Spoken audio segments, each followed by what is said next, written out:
You know, I once had a friend named Jake. We grew up together, went to the same school, and even started our careers around the same time. But while I was struggling to make ends meet despite my six-figure salary, Jake seemed to have cracked some secret code to financial freedom.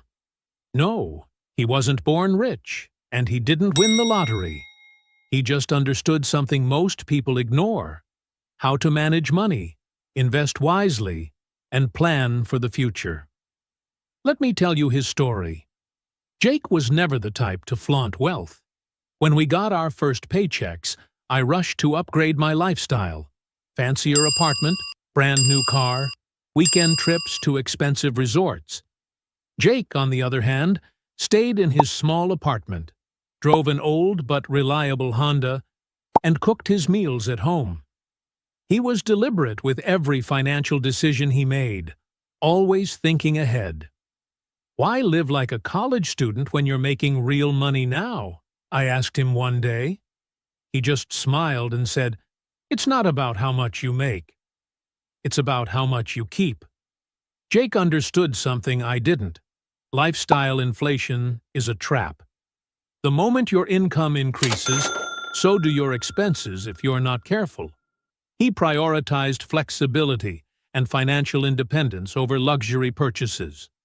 By keeping his costs low, he had more money to invest, more freedom to make choices, and more peace of mind. A few years later, Jake did something surprising. He moved to a smaller city with lower living costs. While I was stuck in an expensive city, spending over half my salary on rent, Jake was saving 30 to 40% of his income simply by living somewhere cheaper. He had done his research: lower taxes, reduced expenses, and a great quality of life. Meanwhile, I was working overtime just to cover my bills. He told me, "People think they need a big salary to be rich. But real wealth is in how much you save, not just how much you earn." One night, while we were catching up, Jake shared a fascinating concept with me: the 99-9-1 rule. 90% of people waste time online, scrolling social media, watching pointless videos. 9% use the internet for self-improvement, reading, learning, and growing. 1% leverage the internet to build wealth, starting businesses, investing, creating content. Jake was in the 1%. He used his free time to learn about investing, passive income, and financial planning. I, on the other hand, was in the 90%, spending hours watching random content and wondering why I wasn't making progress.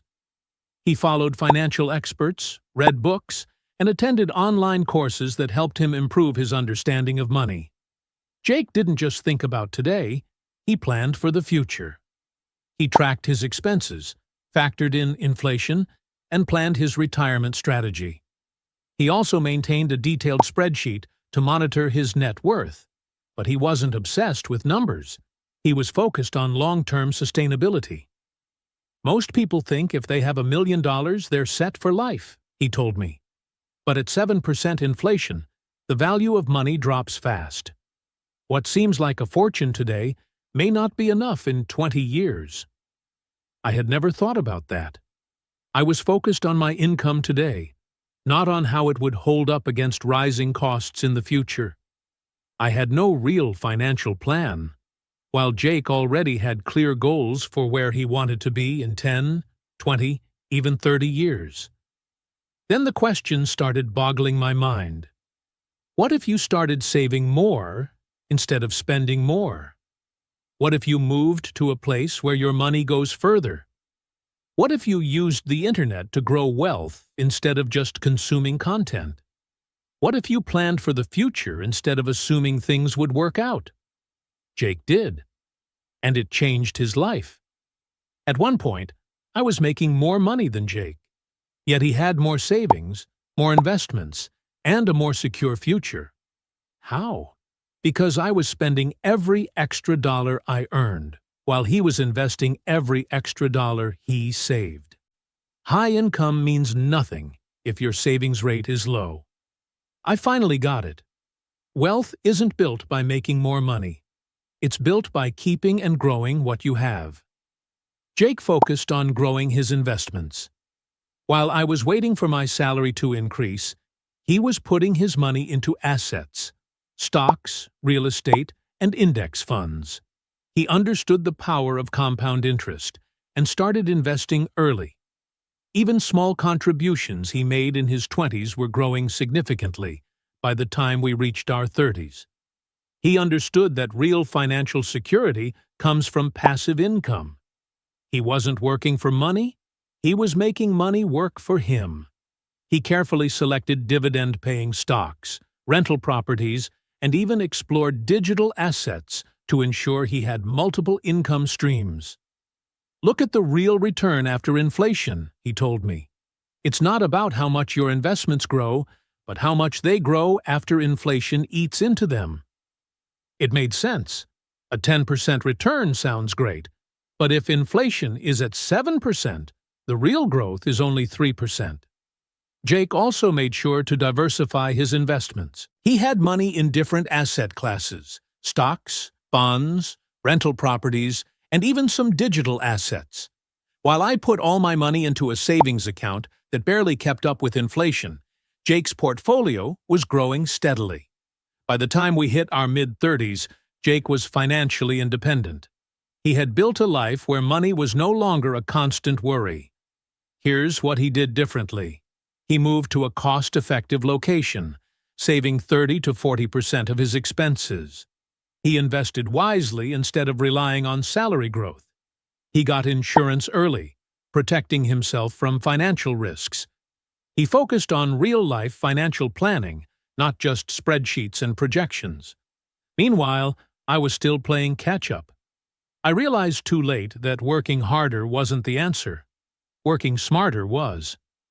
One day, Jake called me from a beachside town where he had just bought a house, fully paid for. He wasn't retired, but he was free. Free to work on things he loved. Free from financial stress. Free to live life on his own terms. That was the moment I decided to change my approach. I started saving aggressively, investing wisely, and making smarter financial decisions.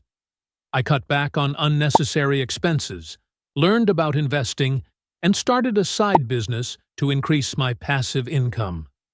Over time, I saw the changes.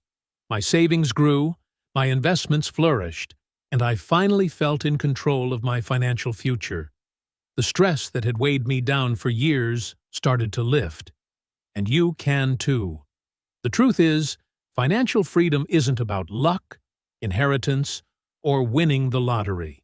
It's about smart choices, discipline, and long-term planning. It's about understanding that your future wealth depends on the choices you make today. Think about it. What if you started making those small changes today? What if you reduced your expenses, saved more, invested wisely, and used the internet to create income instead of just consuming content? It's never too late to take control of your finances. Start by tracking your expenses. Identify where your money is going. Cut back on things that don't add real value to your life. Learn about investing, stocks, index funds, real estate, or even a side business. Diversify your income sources so you're not just dependent on a single paycheck. One day, you'll look back and realize that small decisions made a huge difference. You'll have the freedom to live life on your terms, just like Jake did. So, what are you going to do today that your future self will thank you for? If this video was helpful, please consider subscribing for more. We'd love to hear your thoughts and experiences. Drop a comment below.